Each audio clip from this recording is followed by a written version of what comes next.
बहुत शुक्रिया आपका जी। आज तोशाखाना का जो चौथा केस है, इस सीरीज़ का चौथा केस है और नैब की जानिब से ये दूसरा केस है जिसमें हम अपेयर हुए हैं। और 13 जुलाई को जो इलीगल गैर कानूनी गिरफ्तारी बुशरा बीबी और इमरान खान की हुई थी उसको हमने चैलेंज किया था उस वक्त। तो ये केस पहले मुख्तलिफ बेंचेस से होता हुआ आज यहाँ पर पहुँचा। आज पहली मीनिंगफुल जो है इसके ऊपर हियरिंग हुई है। ऑनरेबल कोर्ट ने मुख्तलिफ सवालात किए जिसका हमने जवाब दिया, और इसके अलावा ऑनरेबल कोर्ट ने नैब को जो है वो नोटिस जारी किया है अगली जुमेरात तक के लिए कि आप अपना जवाब लेके आएँ और बताएं कि किस तरह से आपने ये सारा अमल जो है वो किया। कि पहले जो है एक केस के अंदर, इसी केस के अंदर यानी तोशाखाना के इल्ज़ामात के ऊपर आप सज़ा दे चुके हैं, ट्रायल उन्होंने भुगत लिया है, 14 साल की सज़ा हो चुकी है। तो अब फिर किस कानून के तहत जो है आपने इनको गिरफ़्तार किया और जो है वो आप अब दूसरा मुकदमा कायम करना चाहते हैं? ये गैर कानूनी काम है। गैर कानूनी इस तरह से है कि जब किसी शख्स के ऊपर एक ट्रायल, एक मुकदमा, एक रेफरेंस फ़ाइल हो जाता है तो अगर उसको सज़ा हो जाए या उसको बरी कर दिया जाए डिपेंडिंग ऑन द एविडेंस जो लाया जाता है, तो उसके बाद उन्हीं इल्ज़ामात को दोबारा से ट्राई नहीं किया जा सकता। ये ना किसी दुनिया की तारीख़ में आज तक हुआ है, ना पाकिस्तान की तारीख़ में हुआ। जब भी इस किस्म की कोई टेक्निकल चीज़ों के ऊपर गलती हो जाती है कहीं, तो वो हमेशा अदालतों ने उसको जो नल एंड वॉइड डिक्लेयर किया, इलीगल डिक्लेयर किया। यहाँ पे गलती नहीं है, यहाँ पे बदनीति है।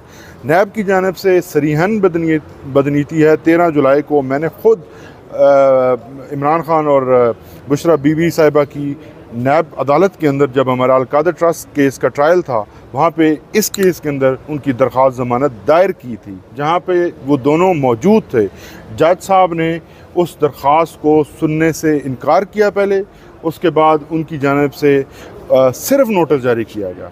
जब सिर्फ नोटिस जारी किया गया तो बाद में रिपोर्ट जब आई, 2 दिन का नोटिस आया, तो मंडे की रिपोर्ट में जब नैब ने ये कहा कि 12 तारीख को इनका वारंट निकल आया, उस दिन नैब के जो प्रोसिक्यूटर्स खड़े थे उनका रिकॉर्ड पे नहीं लाया गया, लेकिन अदालत के अंदर उन्होंने यही कहा था कि इसमें हम गिरफ्तारी नहीं करना चाहते। लेकिन चंद घंटों के बाद जो एपिसोड वहाँ पे जेल के अंदर हुआ और जिस तरह से उनको गिरफ़्तार किया गया, तो ये सब आपके सामने है। तो ये तमाम चीज़ें कोई आम चीज़ें नहीं हैं। यहाँ पे मखसूस जो चीज़ें अदालतें हैं, मखसूस लोग हैं, वो एजेंडे को ड्राइव करते हैं।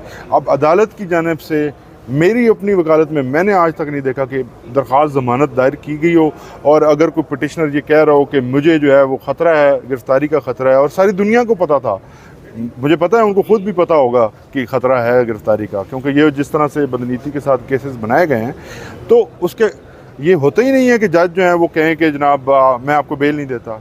ये तो एक रिलीफ है, ये तो हर शहरी का हक है। जो शहरी अदालत के अंदर पहुंच जाता है तो अदालत तो कभी दरवाज़ा बंद नहीं करती। लेकिन यहाँ इमरान खान और बीबी साहिबा के ऊपर इस केस के अंदर जब उन्होंने हमने बेल फाइल की तो बेल को एंटरटेन ही नहीं किया गया, सिर्फ सिंपल नोटिस भेजे गया, और अगले दिन जो है वो नैब लेके आ गया कि जनाब हमने तो 12 जुलाई से इनका वारंट जो है वो जारी कर दिया।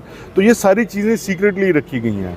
अब अगर आपने इस कानून को इसलिए रख लिया है कि आपने सिर्फ़ और सिर्फ अपने सियासी मुखालिफिन के ख़िलाफ़ पर्चे काटने हैं और उनको जो है आपने जेलों में बंद रखना है, और हुकूमत तो बार बार जो है वो कह चुकी है, मिनिस्टर्स कह चुके हैं, मिनिस्टर्स का क्या लेना देना है जब नैब एक इंडिपेंडेंट इदारा है। तो नैब के अंदर उनकी कैसे इंटरफेरेंस है जब वो कह रहे थे कि हम हर हद तक जाएंगे और इमरान खान और को जो है वो जेल के अंदर रखेंगे। तो मिनिस्टर्स के पास क्या अख्तियार था और क्या उनकी एक्सेस है? मैं सवाल करूँगा कि वो कैसे जानते थे कि हमने रखना है और नैब ने रखना है। तो आज मौजूद जज साहिबान की जानिब से क्या सवालात किए गए, क्या इस्तफसार किया गया? देखिए जी, वो ज़ाहिर है अब तो इनिशियल हेयरिंग थी तो मुख्तलिफ जो फैक्ट्स हैं वो सामने लाए गए। हमारी तरफ से चार्ज शीट जो है वो पढ़ के सुनाई गई। जो पिछले केस का चार्ज था उसके अंदर तमाम चीज़ें जो हैं वो अभी भी वही हैं। यानी इल्ज़ाम ये है कि आपने अपनी अथॉरिटी का मिसयूज़ किया और आपने गिफ्ट्स लिए और उनकी कीमत जो है वो कम लगवाई। अब इस इल्ज़ाम के ऊपर वो एक मुकम्मल ट्रायल भुगत चुके हैं और उसकी 14 साल सज़ा भी हो चुकी है और उस सज़ा को सस्पेंड भी किया जा चुका है। जब अब वो सस्पेंड हो गई है, नैब ने उस केस के अंदर जो है जब उसकी सस्पेंशन ऑफ सेंटेंस हुई थी, सज़ा सस्पेंड हुई थी, तो नैब ने आपके सामने जाके उसको रेजिस्ट नहीं किया था क्योंकि एक गैर कानूनी एक ट्रायल हुआ था। अब फिर से आ गए उसी काम को लेके। तो ये कितनी दफ़ा, अगर 108 तहफ़ थे तो 108 में से 58 सिर्फ खान साहब ने रखे और 44 तहफ़ वो थे जिनकी वो उनको पेरिशेबल कहते हैं कि जो ख़राब होने की चीज़ें थी, जैसे कि कोई फल फ्रूट वगैरह थे। तो 44 वो आइटम्स हैं और 14 जो है वो दूसरी आइटम्स हैं जिनकी कीमत पे की गई। तो यहाँ अगर इस तरह से चलेगा तो इस हिसाब से तो ये 58 केसेस बनाएंगे। कब तक नोटिस जारी, कब तक, किस तारीख को? अगली जुमेरात के लिए। अगले जुमेरात। तो ये कब तक वाइंड अप हो जाएगा ये केस? कितना इसको जो है ना, देखिए हम उम्मीद करते हैं कि अगली थर्सडे को इसके ऊपर फैसला हो और पता चले कि ये मतलब ये जो गिरफ्तारी है इसका स्टेटस क्या है। अच्छा, इससे पहले वाली समाअत है जस्टिस आमिर फारूक साहब ने सुनी और साथ है समन रिफत थी, तो इमरान खान साहब ने अदम एतमाद किया। आज नया बेंच बना है, तो आपको लगता है कि इस नए बेंच से इमरान खान साहब को रिलीफ मिलेगा और जो फैसला आएगा उसको माना जाएगा? देखिए हम रिलीफ जो है वो एक इम्प्रेशन है कि ये रिलीफ हमें मिलेगा इसलिए हम उधर जाते हैं या उधर जाते हैं। हमारी डिमांड एक है कि इंसाफ हो। अगर इंसाफ और कानून के मुताबिक हमने कोई जुर्म किया है, यानी इमरान खान ने कोई जुर्म किया है, तो वो खुद कहते हैं, 2 दिन पहले खान साहब ने कहा है कि अगर मैंने कोई जुर्म किया है तो फिर मुझे सज़ा दें। लेकिन ये जो इस तरह से पॉलिटिकल बुनियादों के ऊपर झूठे केसेस बनाए गए हैं, इद्दत केस आपने ज़िंदगी में सुना है? आप भी रिपोर्टिंग करते हैं, कोर्ट्स में जाते आते हैं, आपने कभी सुना है कि इद्दत केस इस तरह का घटिया केस बनाया गया? आपने कभी सुना है कि साइफर जैसा केस बनाया गया? आपने कभी सुना है कि एक केस के ऊपर मक्खी के ऊपर फिर मक्खी मारी जाए? ये फिर वो तमाशा किया हुआ है। जब कंटेंट्स ख़त्म हो गए हैं, वो तमाम केसेस जो इतने उनके लिए ख़र्चा किया गया, प्रोसिक्यूशन महंगी तरीन की गई, इतने इंतज़ामात किए गए, जब वो ख़त्म हो गए, जब उसमें कुछ नहीं हो रहा, अब अलकादर का केस है, इसके अंदर जितने इनके स्टार विटनेसेस थे वो तमाम ने स्टेटमेंट्स दिए हैं जिसके अंदर खान साहब के ऊपर या बीबी के ऊपर किसी किस्म का कोई जुर्म नहीं बनता। इनके स्टार विटनेस थे परवेज़ खट्टर। ये प्रोसिक्यूटर खुद उठ के बाद में जो है वो कहते हैं कि इनको हॉस्टाइल डिक्लेयर करें। किसका ना ये कैसे कर रहे हैं? क्योंकि इनके पास कोई सब्सटेंस नहीं है, कोई एविडेंस नहीं है।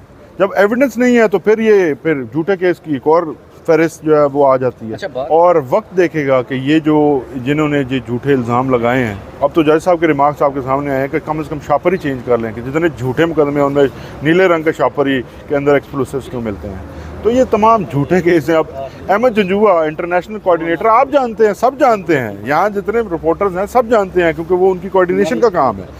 अब अहमद जंजुआ के ऊपर आप ये डालें और इंटरनेशनल जो आपकी बेइज्जती हो रही है, आपको तो अपनी इज़्ज़त का ख्याल है नहीं, क्योंकि आपने तो खाया पिया हज़म किया और चले जाना है। हमने इधर रहना है, हम इसी मुल्क के रहने वाले हैं, हमने इधर ही रहना है। तो कम से कम मुल्क की इज़्ज़त का कुछ ख्याल करें।